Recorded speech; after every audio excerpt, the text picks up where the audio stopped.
Good afternoon to all in Kenya and good morning to those in the US. So I want to thank Registrar Academic, Research and Student Affairs for inviting me to preside over this particular event on behalf of the Vice Chancellor. Before I can make opening remarks, I needed to have had Dr. Wachira to just give an overview of what this training is all about. So at this juncture, Dr. Wachira, if you don't mind, perhaps you could spend a few minutes, just give us a rundown of why we are here so that people who are attending are aware of what the training is all about. Dr. Wachira, please. Certainly. Thank you so very much for that. It's definitely a pleasure to be on board. Good morning from Washington, D.C., and good afternoon to everyone, and good evening to those who are joining us from the Far East. It's definitely a pleasure to be on board, and thank you to Karatina University for joining the Youth Engagement Society in putting this program together. We are definitely thrilled and happy about it. Essentially, the program is really to empower youth and give them some abilities and some information that they can use on their entrepreneurship journey. The theme this time is on the upscaling to the global ecosystem. How and what challenges are youth facing when it comes to entrepreneurship, and how can they take those tools that they learn, at least on this particular training, to where they can compete at a global level. We are increasingly living in an interconnected world, and we felt it was necessary for us to empower our youth through this training on it. So we have quite a lineup scheduled for this week. We'll be discussing everything from patenting and branding to the power of networking, to where do you go for financing, whether it's venture capitalists or whether it's actually local banks in Kenya and other programs. We will be giving you these tools throughout the course of the week, in the hopes that they will be able to help you through your entrepreneurship journey. For those of you who are at the starting point, or those of you who are at the middle point, or those of you who have actually opened your entrepreneurship businesses, we hope that you will be able to take a great insight from today and throughout the course of the week. And we also ask that through YouTube and through our other forums that you participate and field questions and topics that you actually want to hear about. We definitely want to make this a solutions-led and engaged forum, and we hope that it will be the first of many to come. That's all from my end, and once again, thank you so much for joining us, and we look forward to having a great program ahead. I want to start by welcoming everybody to this training, and secondly, appreciate Dr. Wachira for selecting Karatina University to partner with you in this training. It is very much in line with what we are doing. If I can just highlight one or two things that tie up with what you're doing. Number one, Karatina University recently has a project that is working towards making the university an entrepreneurial university. So when I saw this training that we want to empower the youth with business and entrepreneurial skills, it really fits well with what we are doing as a university. We have a project that is running in that line up to the end of this year or early next year, and therefore this fits in very well. Secondly, as a university, we have taken it upon ourselves to empower our students with other skills apart from the graduation that we give them a certificate when they complete their studies. Because we have realized as a university that if you don't give them additional skills, then when they go out, the market is very competitive, like Dr. Wachira has mentioned. And therefore, this training is part of what we are doing. We have a training where we empower fourth-year students at the end of their studies before they do their final exams. We give them skills on how they can go out there to look for a job. But I realized that when we partner with organizations like YES, then I believe we are going to do it much better than the scale at which we are doing it at the university. I'm very appreciative. And also I recognize the fact that you have brought on board, Daktari, many other speakers from various backgrounds with various skills that they are going to share with our students. And I believe that at the end of this week, at the end of the training, our students should be well equipped with business skills that they are going to use when they complete their studies. One CEO, whose name I can't remember, once said that our youths are our wealth. If we invest in the youths, then we are investing in our future. And therefore, this training is going to help these students to have additional skills that will help them as they go into the job market. I'm more than happy to welcome Dr. Wachira. Daktari, I want to welcome you now to give your keynote talk. Welcome, Dr. Wachira. Thank you so much. It is certainly a pleasure to be on board. Before I give my talking remarks, I would like to share a brief video that on what the youth are saying about themselves and why we felt this training is important. The youth are the future of this country. Kenya is generally a young population. If we don't listen to the youth, we are turning deaf to the majority. Youth are the current leader and the future leader. The voice of the youth are the people who focus on creating positive content to encourage the youth. Are the strength of today and the future. The sooner we realize that, the sooner we realize the tomorrow that we are yearning for. The voice of the youth represents the change, the growth, and the direction that our country needs to take. Decisions and policies made today will directly affect us. My name is Ruth Ugwe. I believe I can, so I will. I'm Ruth Maurice. I believe I can, and so I will. My name is Gabriel Ochieng. I believe I can, so I will. I'm Trevor Andrew. I believe I can, and so I will. I believe I can, and so I will. We have the capacity to have our voices heard. We can change the shape of the country. We are the majority. We have the skills, talents, abilities, the energy to even carry and scale this country to greater heights.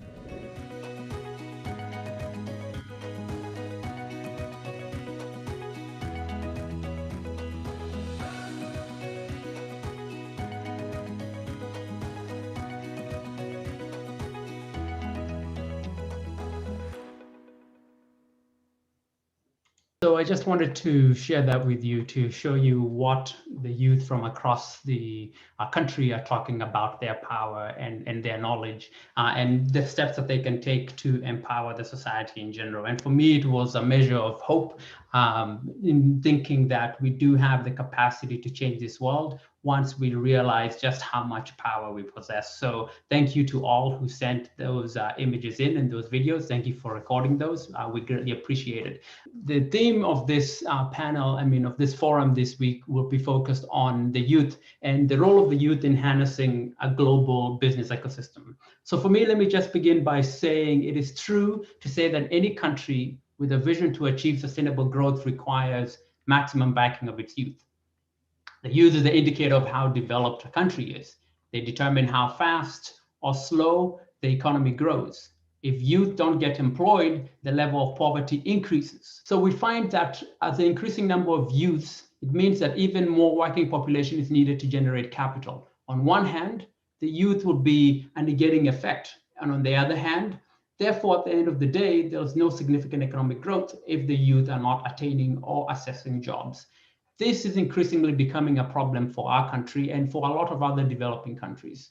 When the youth are focused on economic development, for example, in Kenya, that particular nation is more likely to achieve its development vision. So for us, the question is, what do we want to achieve? It is therefore true that for any modern society, the youth are the driving force for sustainable economic growth and development. And therefore, the youth is increasingly important and their involvement in global economic system is paramount. Today, nearly half of the world is under the age of 25, and effectively addressing the special needs of youth is a critical challenge for the future.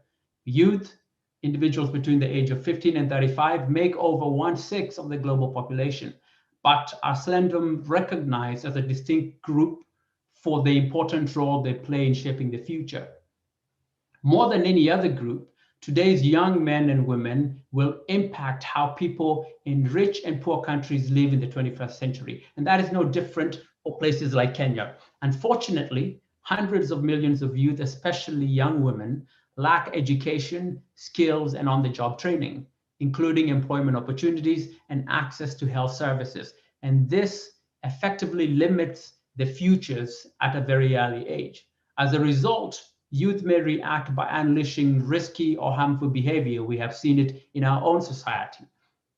Although youth may often be perceived as contributing to the society's problems, I believe, and as you are an example of this, they are in fact important assets for economic, political, and social life in their communities.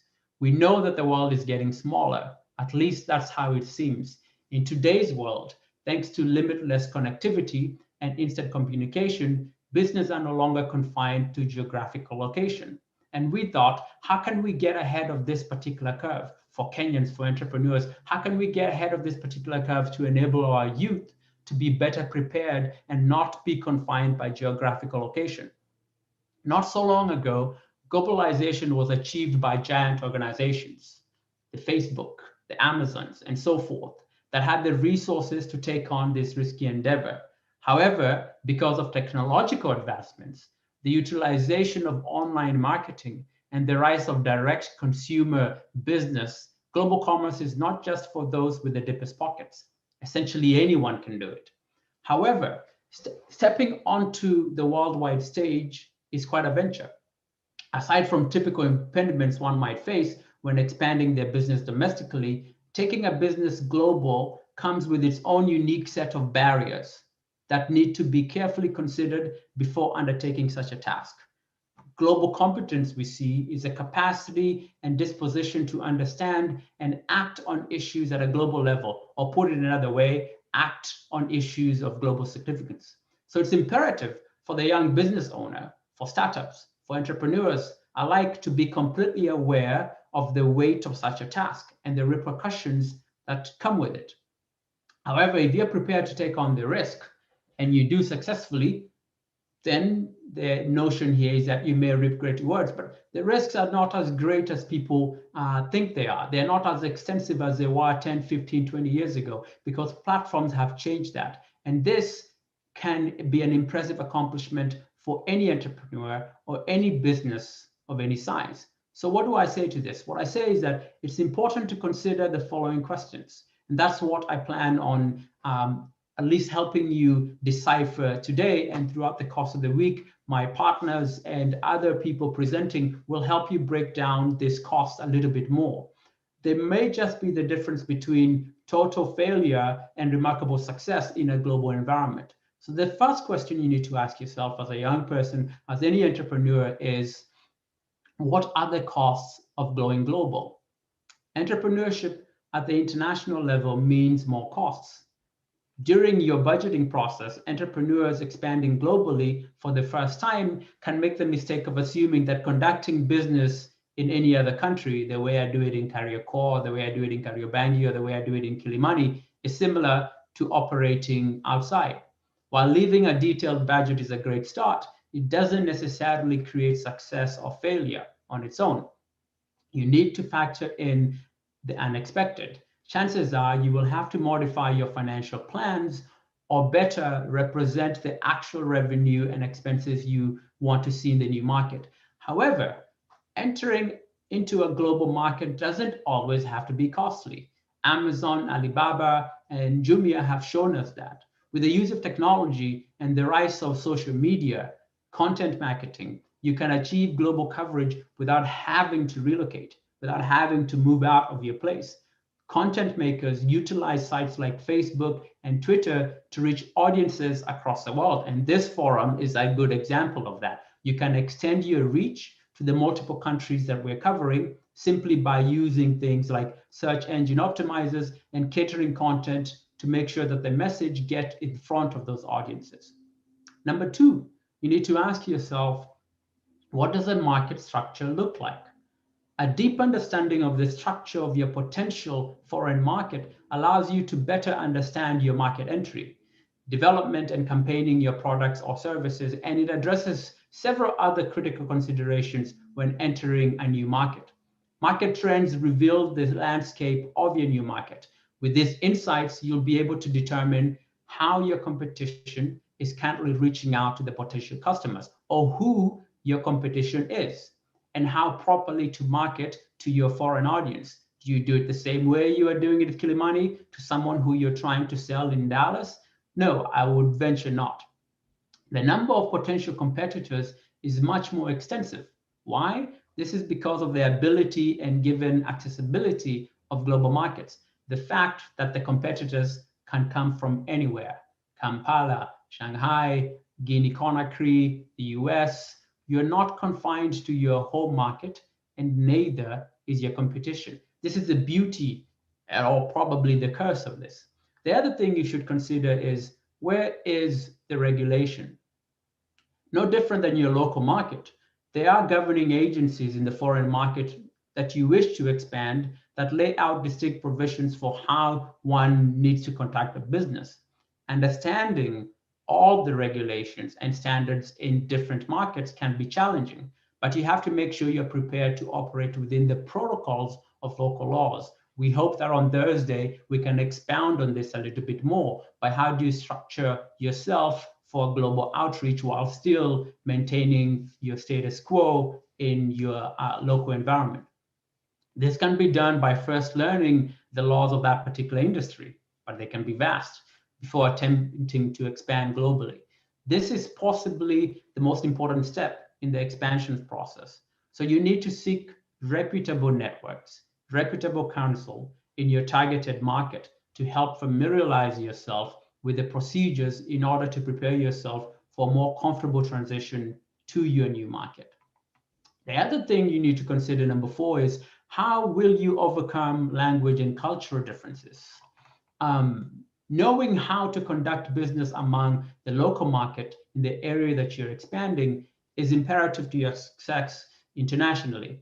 It is incredibly important that you don't underestimate the effects that cultural differences and consequences of not fully understanding them. I see this all the time. So you have a young person who is interested in engaging at the global level. They go to the DHL office at Yaya Center, get a competitive market rate. They make a particular product, and then they decide that they're going to sell it abroad, or a particular service that they're interested in.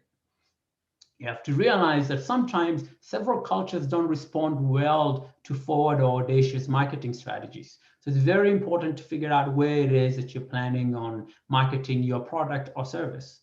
While subtle marketing campaigns are highly effective, if you promote a product or service that isn't well received in certain cultures, either because of religion or the way that you're marketing it or multiple other reasons, it may be recognized as inappropriate for locals. And as a result, trump your business before it begins. People will be apprehensive to do business with you, or they may not do business with you at all. Considering consulting with someone who is familiar with the culture, or hiring a translation service that can assure you you're not making any mistakes. We hope to expound on this a little bit more on Thursday. Number 5, platforms and skills are livelihood in the digital age. All this is possible because of platforms. There's a flattened global economy, and it is changing the demands of work. A great global force that we call digitization is rapidly changing the livelihoods of people, including yourself, around the world. The transitions are massive, shifting the dynamics of value creation and the nature of the employer-employee relationships under the banners of the future change of work. Accordingly, I say, let us look at how one element of digitization, this platformization of markets, might address the youth entrepreneurship challenge and the needs for skills. So the platform economy is economic and social activity that is facilitated by platforms. That's the definition of platform economy. Such platforms typically include online sales technology frameworks. Examples of this include Amazon, Airbnb, Uber, Baidu, and so forth, including Jumia. See, technology is not simply digitizing the activities that make financial services possible in Africa or Kenya. It is, in fact, reshaping how and when people use financial services, and increasingly how they earn incomes in the first place. The platformization of markets is not complete. For every Amazon, there is still a store out there. For every Airbnb, there is still a hotel. but the scope and pace of insertion of platforms into the economies has been remarkable. And emerging markets, particularly Kenya, have not been left behind. We find global players are increasingly looking to markets in our global south as drivers for future growth. It's the final frontier, it's the last aspect of the expansion. And local improvisation has resulted in hundreds of regional players experimenting in almost every conceivable market niche. A study by Insight to Impact found that there are more than 300 transaction platforms operating in the 8 major markets of sub-Saharan Africa alone. And from this 300, 80% of this were founded in Africa. That in itself is staggering and of a noble note of just how much Africans have an influence on the global platform. Firstly, marketplace platforms facilitate commerce by allowing you as an entrepreneur, as a small firm and supplier to exchange goods and services. The platforms do this without you having to run a warehouse, acquire inventory, or even ship products.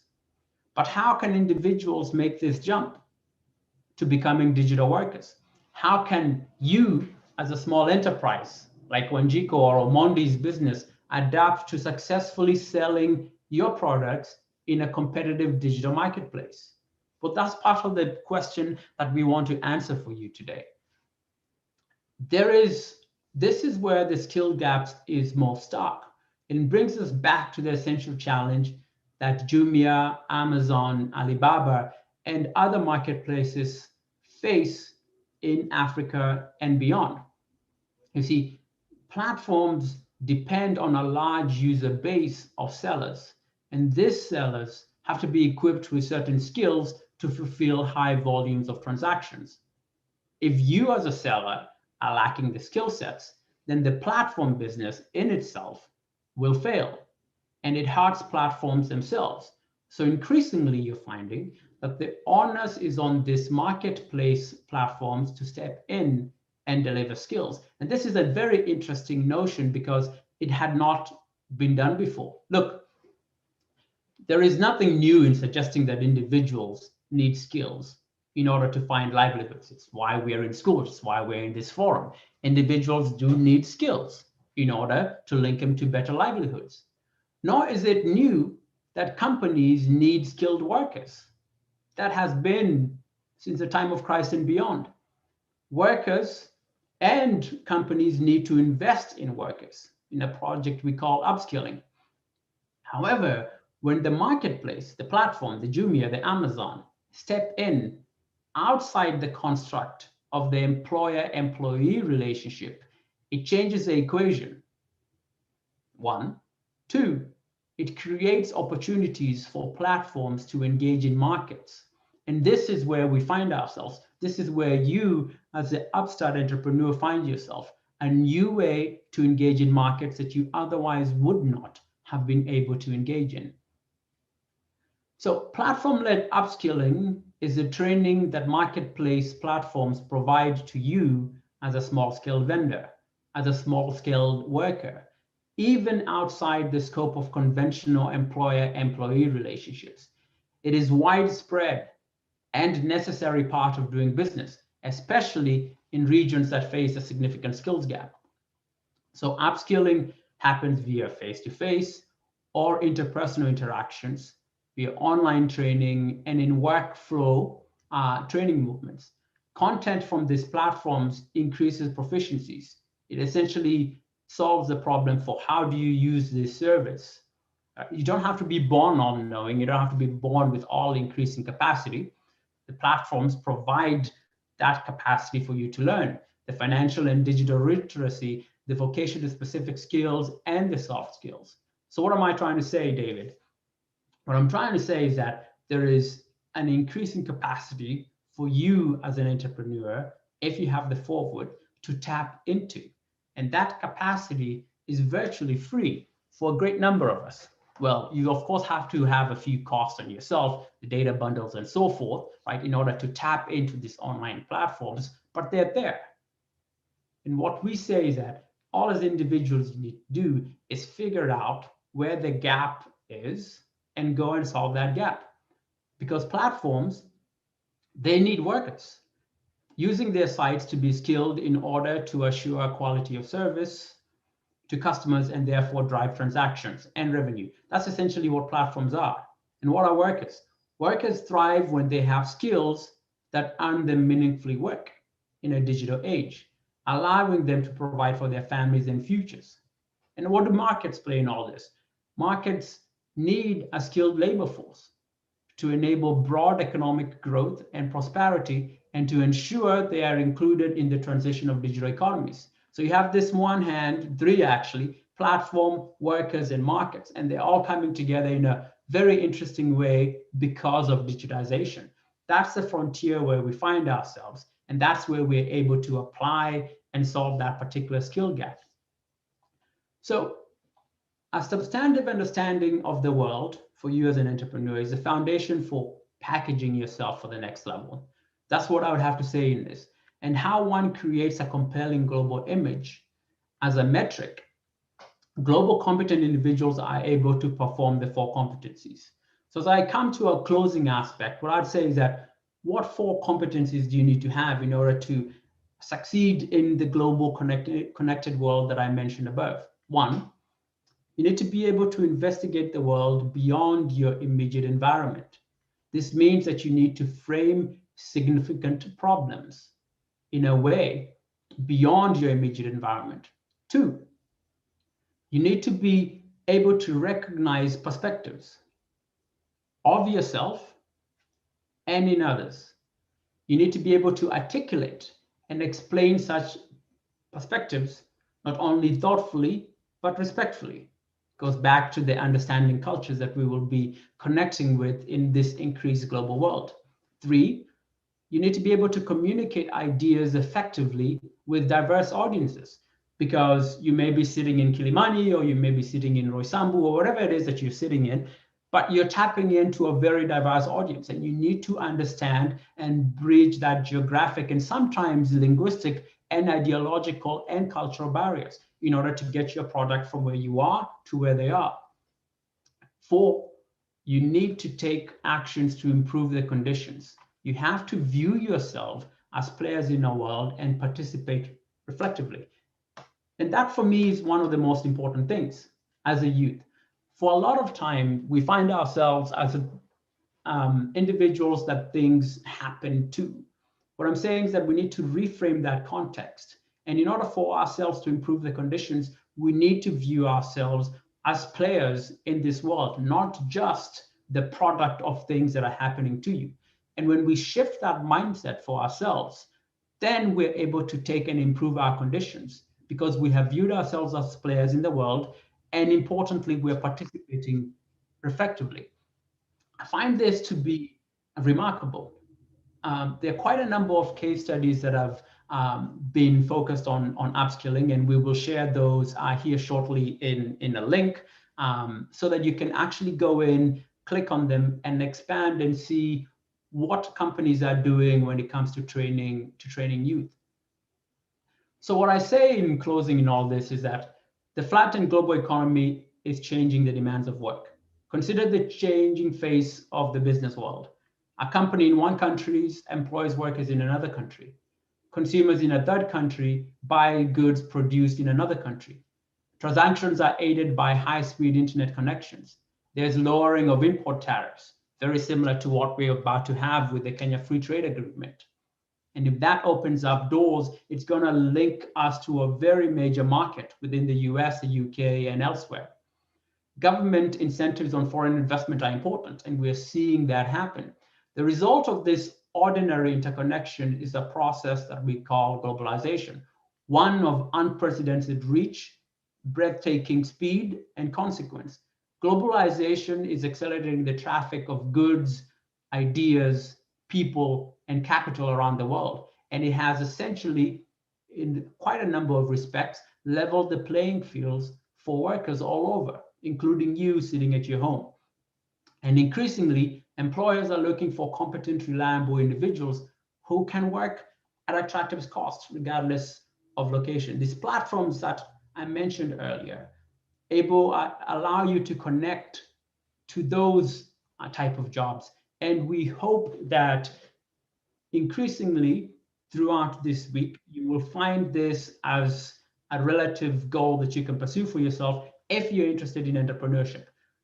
However, you may not be interested in entrepreneurship by selling your products to the US. You still have something to gain from this because there'll be other avenues of speaking on entrepreneurship in terms of market identification, how do you grow your business, and so forth. But what I want to say is that for all of us, the framework of global competence responds to the demands of a changing world differently. And for us to recognize the central role that global interdependence will play in the lives of our youth. Increasingly, to work, individuals in a society carry out civic participation, self-expression, social life, and health. All of this are starting to unfold in a global scenario. And it is clearer today. As I mentioned, I speak to you not across from your room, but from the comforts of my home in Washington, D.C. You, the audience, are spread all across the globe. Many of you may have left the locales of where you were born, right, and moved in different parts of the country. What I'm trying to say is that a substantive understanding of the world is the foundation for packaging yourself for the next level.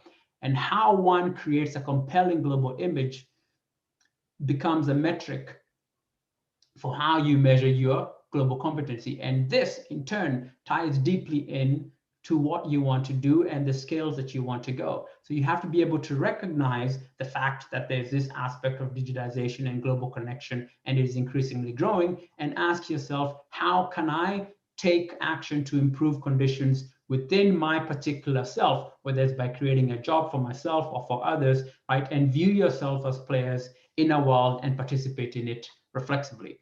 So that's what essentially, that's the message I have. I didn't have much beyond that in terms of how you can package yourself for the next level and how you as youth have a role in harnessing the global ecosystem.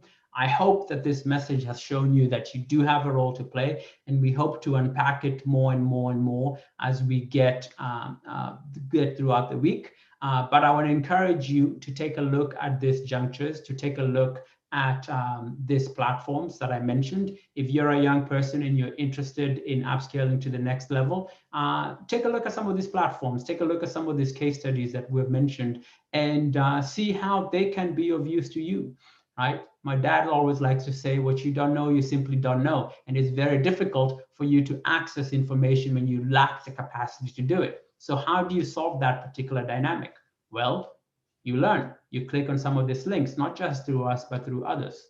I close in this. I recently met a young man, well, not recently, at the end of last year.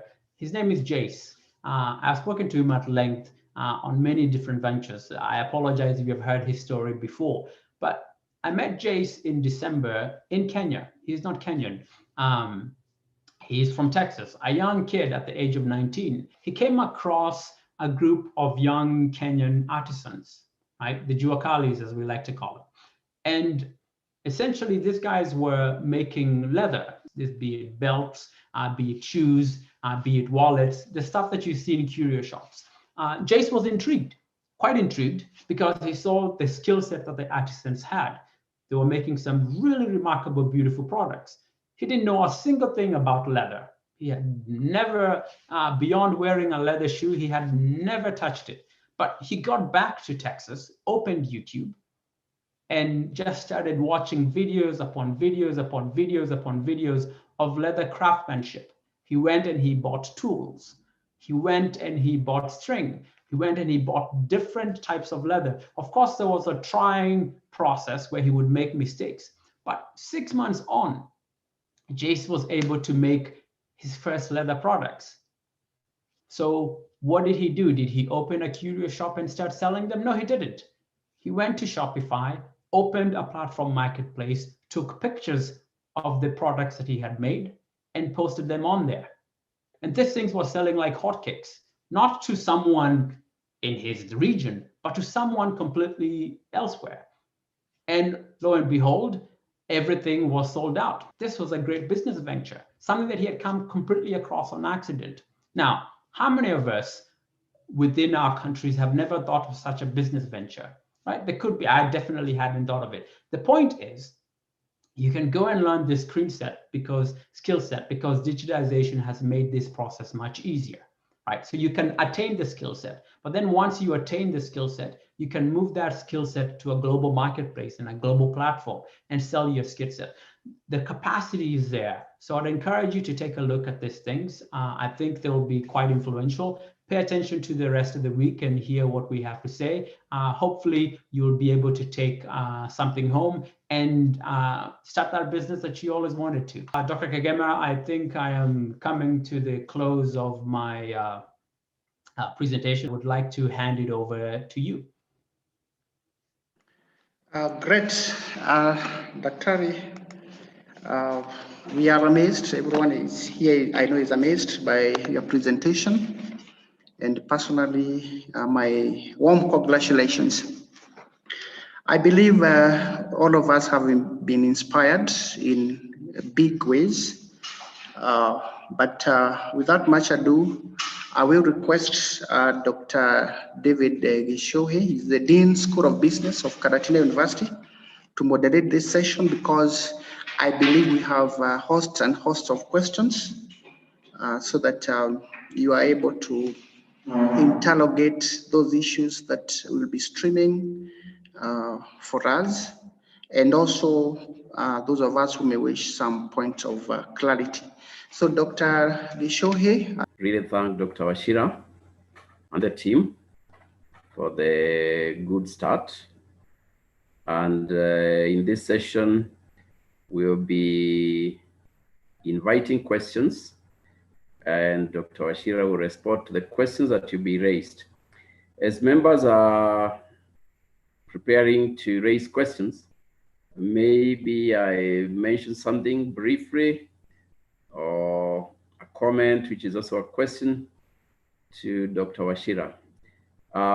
So members, kindly be preparing to raise the questions. Now, thank you so much, Dr. Wachira, for that presentation. I have captured a number of things, even as you raise the issues of the need to understand culture, etc., especially when you go to the global market. Now, I just wanted to request you, you did mention something to do with need for partnership, and I took it to mean as one of the entry strategies to the global market.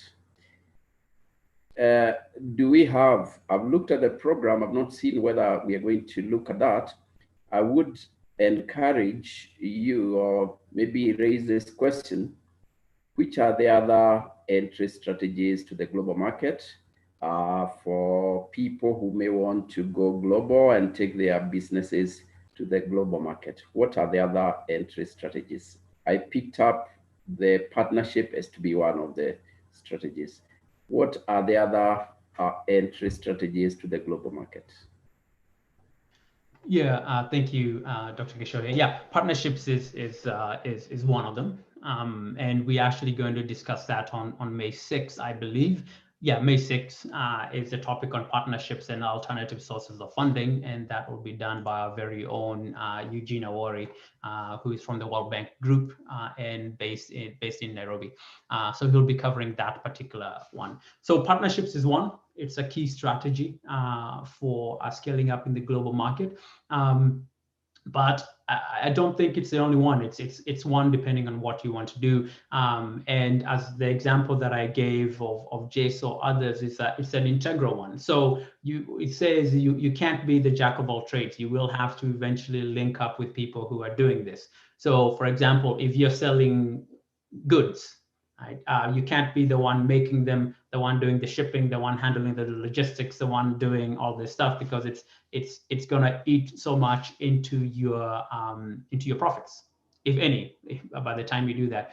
So partnerships become a key strategy way of doing it, and platforms that I mentioned earlier have been able to negotiate these things for people. So for example, if you're selling goods from Kenya to the global market, through platforms like Shopify or Etsy, they have negotiated the rates that you would pay with DHL, which are much cheaper than you going to DHL and trying to negotiate your rate. So that becomes an interesting partnership, and it's open to anyone. You don't have to have a particular relationship with DHL to access their negotiated rates. The other thing that you need to realize when it comes to upscaling is that you have to be very research oriented. And that's why I went back to the aspect of digitization. You have to know your customer base, and you have to know who it is that you're marketing your good and service to, if that's what you want to do. And so digitization has made it much easier. I gave the example of Jace, who learned a skill set by the avenues of digitization, by actually going out there and finding out what the learning competencies are needed and required. So this platform that we're using, this forum, is one just example of skill set building that is free to the participant, but there are multiple others on Coursera or on any other platforms that you can find information for a particular topic that you're interested in, and actually be able to access it and learn it at the comfort of your own home. And that's the increasing benefit of digitization. Over. Thank you very much, Dr. Wachira. Thank you for that response. Maybe we need to, I see a lot of questions on the chat. So Dr. Wachira, I don't know, would you be okay to respond to what is on the chat? Would it be okay with you? Yeah, certainly. Do you have, if we have some of them. I think that will even take a shorter time in terms of raising the questions. Yeah. Yes, I request you to respond to what is on the chat in terms of the questions raised. I think it's starting somewhere from somebody, Elizabeth Wachira, going down. Okay, let me on Zoom. Yeah, I would I would encourage if we can have someone to moderate these questions. Otherwise we'll be scrolling. If you can, oh, Elizabeth, you've sent some, I see. So let me start on one. Okay, yeah, there's one here which says, question number one, what do you think about the youth trend / attitude on digital market trades, such as Bitcoin, Bitcoin Cash, etc.? Most of us have not embraced the ideas. Are we losing out by not embracing it? Look, this one is funny because just yesterday I was looking at Bitcoin. Bitcoin just yesterday grew at a rate of 18% in one day.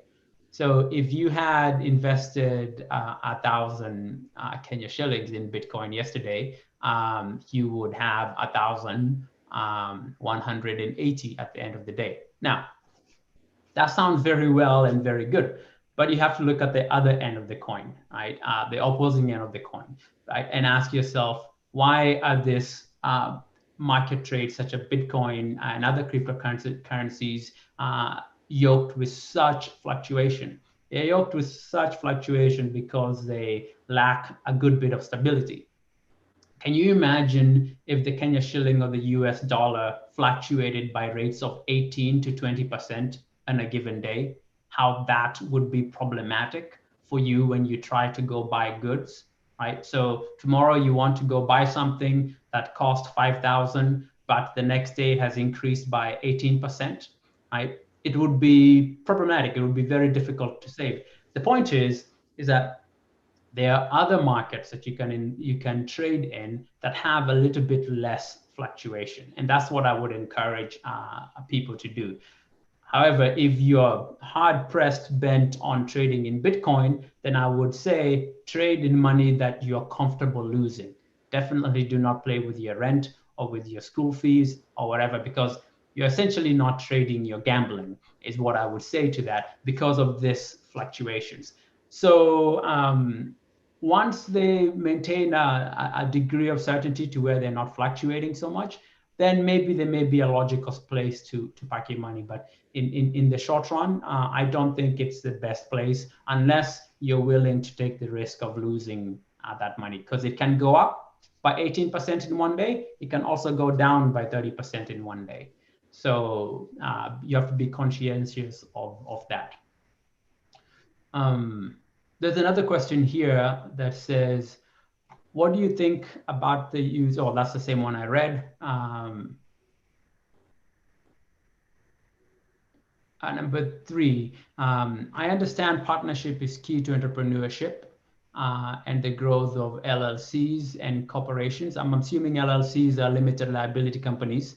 It's the definition here, and corporations, that there is need to go globally. However, should equity be divided among co-founders? Good question. Coming up from a startup myself, yes, by all means, equity has to be divided within co-founders. And for those of you who may not understand this, or this may be new to you, when you create a company that's beyond yourself, it means you have to partner with someone. So if I decide to partner with Dr. Kagema on a company, we have to decide how we are distributing that company. So does that mean I keep 50% and Dr. Kagema keeps 50%? That would be noble if we're putting in 50% effort or 50% of capital. However, if I'm putting, more than Dr. Kagema is putting in terms of money or resources, then that equity has to be divided a little bit differently. So I would encourage you to sit back and see what efforts people are putting in before you decide how much to give to the company. On top of it, what I'd say is that if you started a company by yourself and you're continuing to grow, I would be very careful not to give up so much equity to people who are coming in at future stages. You have to take that with a grain of salt and ask yourself, what value are these people bringing in order to get this shareholding in the company? There's another question here. It says, for an entrepreneur who wants to go global, are there any networks or other support groups that specifically endeavor to hold the hands of entrepreneurs to enable them to move with ease? Yes, they actually are. I just shared a link on platforms and case studies of people who have found these resources, and you can look at them. Another aspect and avenue I would, on Wednesday, we will be hearing from IBM. Melissa Sassi will be presenting, and IBM has this program called Digital Native Africa, and a few other programs that are focused on helping young entrepreneurs and giving them access to digital literacy and other skill set. So that would be a great place to start on Wednesday to see who can hold your hand as an entrepreneur. So stay tuned for that on Thursday. I think the theme is called Scaling Up for Infinite Global Opportunities, which will be presented by our partner, IBM.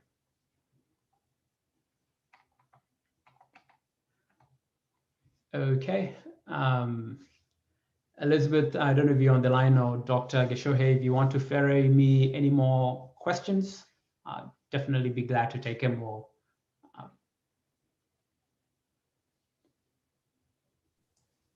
There is a question here that says, as an entrepreneur, how can you overcome the global barriers that may hinder you from achieving the best in the global market niche, especially when you're dealing with tangible products? Yeah, that's a good question.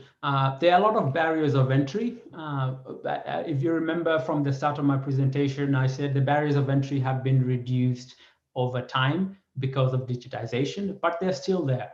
And one avenue that you can take is by scaling up in steps. You definitely don't want to put all your eggs in one basket. You want to try and test your market in stages. You also need to figure out what platform you want to use for that. Then there are multiple other ways. If you're looking to sell in the United States or looking to sell in Western Europe, some of these platforms are Amazon or Shopify or Etsy. So you need to figure out, or eBay, you need to figure out which one you're going to sell into. I probably would not go start selling in all 4 of them at the start because they're different and require markedly different avenues. I'll probably, if you're looking into the US and you're making a product, maybe leather or curio or something else that's a niche product, that you can look at a platform like Etsy or Shopify on Amazon, and then you can go and read deeply about this stuff and then figure out how to sell on there. And I would start small. I definitely would not buy 100 goods and then put them on there. I would start slowly and slowly scale up. Thank you. Okay. Thank you, Daktari. I could read the question. Sorry, Dr. Kagem, just 1 minute. Thank you. Dr. Washira, I see a question that was raised by Dr. Mushina, where he raised a question on what's your take on entrepreneurship involving farm produce? It's there on the chart. Yeah, what's my take on entrepreneurship involving farm produce? So this one is first of all, I am a big supporter of youth being involved in agribusiness. So it's a positive notion and one that people should look into. And the reason why I say that is because roughly 60 to 63% of the economy in Kenya is still agricultural based. And it's not changing anytime soon. And by not changing anytime soon, I mean, we're not going to manufacturing and becoming the next manufacturing hub, right? So if 63% of our economy is in horticulture, we should definitely take a look at that. And this is both for local consumption and exports. However, you have to realize that for exports, the barriers of entry are significantly higher, largely because food grade products and agriculture is treated in a very different level when it starts to cross borders. So you may not have the bandwidth or the financial capital to scale up internationally, but you can still start locally, right, by producing access. You have things like Twiga Foods and quite a number of other that are looking at the logistical challenges. The point is the environment is ripe for the picking in Kenya and other developing countries in access to produce products, and we should definitely encourage youth to look into. On top of it, they are quite easy and don't require significant startup costs. And so that's why I would say look at them greatly. If, however, you're looking to the international market, then you would have to, be growing stuff at a large scale economically. It's definitely not a few beans and tomatoes that you'll be selling internationally. But so I would look at the local level first for that. I definitely would not be looking to scale up farm produce internationally because of the heavy capital costs. However, if that is not an issue for you, there are quite a number of other parameters that you can look into, and I would encourage you to just send us an email on that or contact us via social media, and we can put you in touch with our internationals friends who actually work on horticulture at a large scale. So for example, whether it's flowers or others, we have those access. But as I mentioned, those are heavily capital intensive. The gentleman who I'm speaking of is exporting, 100,000 rose stems. He has a 200-acre farm that is focused on roses, right? So that is something very difficult to do for a young person because of the huge startup costs. But for the local market, it's quite easy to do, and there are the barriers of entry are less. Over. Thank you so much. Thank you, Dr. Washira. I see another question from Dr. Kamau, whereby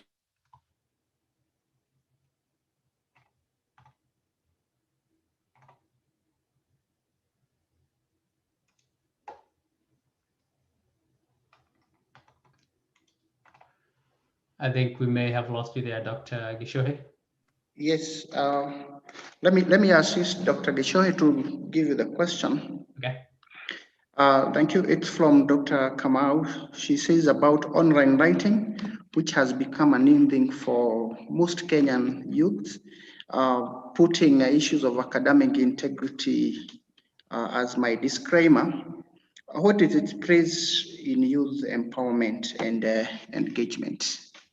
Thank you. Yeah. So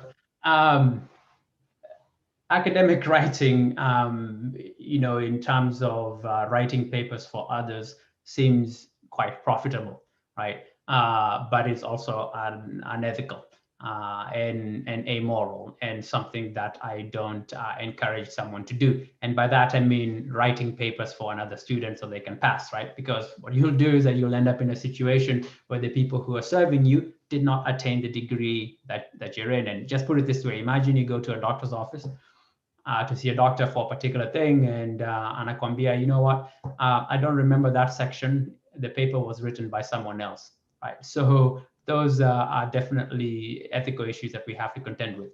Be that as it may, writing online can be quite profitable, and there are avenues where you can do it legally and without having to sacrifice your ethics. There are quite a number of websites, Fiverr being one of them. Fiverr is a good one, fiverr.com, fiver.com. Go and check it out, not only for writing, but for multiple other things, where if your skill set is writing, there are companies and individuals, myself included, that are looking for people to write things for us, either because we don't have the time or because communications is not our specialist, or so forth. If you're in web creation, that's another one. So there are these avenues where you can go and say how much you're bidding on writing, and people can tell you what projects they want. Some of them may be like saying, I am a businessman and I'm creating a website. I need someone to write the captions for my products. And then they pay you for it. So there are a lot of avenues where you can make money writing, and all you need is access to the internet. So yeah, you can do it ethically without having to sacrifice your ethics by writing papers for people. Over. Thank you for that explanation, that there is still an ethical angle to that. A question for Youth Engagement Society. What is it that you're doing to bridge the gap between skills, knowledge, and even its commercialization of the skills of the youth, and not just here in Kenya, but even possibly internationally? Certainly. We are doing that, bridging that gap by having forums such as this.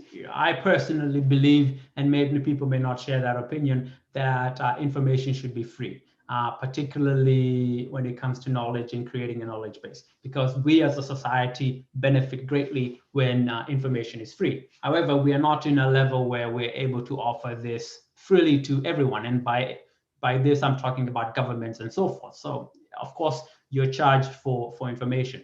However, we are able to partner with universities like Karatina University and other forums to be able to bridge this skill set gap that we see. Some of it is actually very much related into soft skills. Others is in digital competencies or market competencies or financial competencies.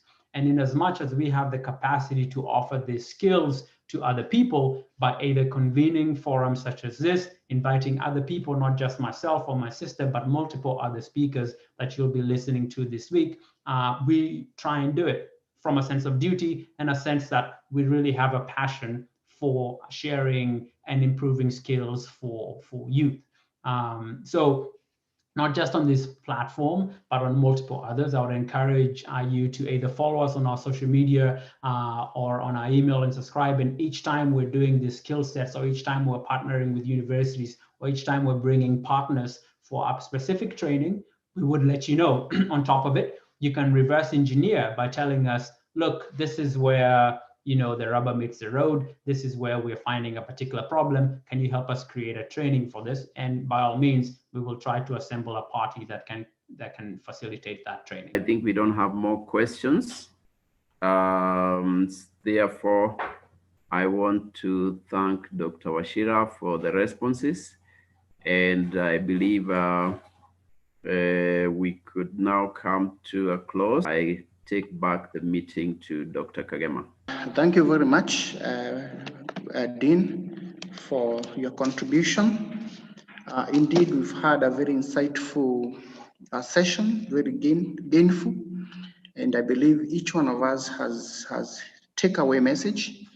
But before that, I will request Professor Wanjao to give the concluding remarks and to formally close the today's training for us. Professor Wanjau. Thank you, Dr. Kagema. Thank you, Dr. Ashira, for that good presentation.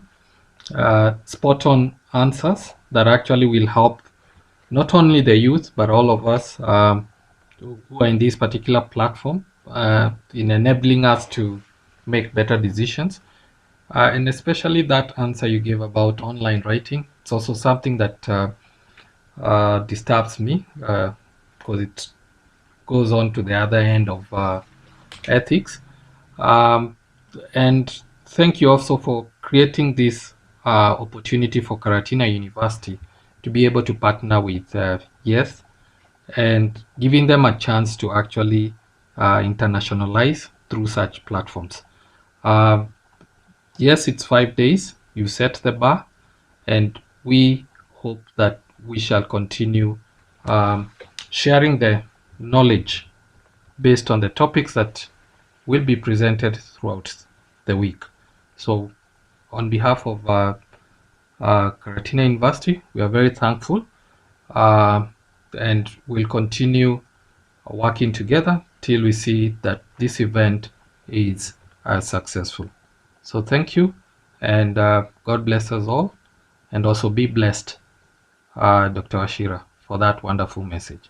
Thank you. Dr. Elizabeth, thank you for being the online specialist, ensuring that we are able to be in touch with participants from other corners of the world. Thank you very much. Most Santeni. welcome. Dr. Kagema? As is our culture, we request Dr. Alice Kamau give us the closing prayer. Let's pray. God our Father, we once again thank you. We pray that even for the knowledge that you have acquired, Lord, we'll make it into use, Lord. And as we depart, Father, be with us, Lord. This I pray in Jesus' name. Amen. Amen. Amen. Thank you so much. From my end, I really greatly appreciate it, and then I look forward to day 2, 3, 4, and 5, and to seeing everyone there. So from Washington, DC, good morning and good afternoon to you in Nairobi, and good evening to you in the Far East. Thank you.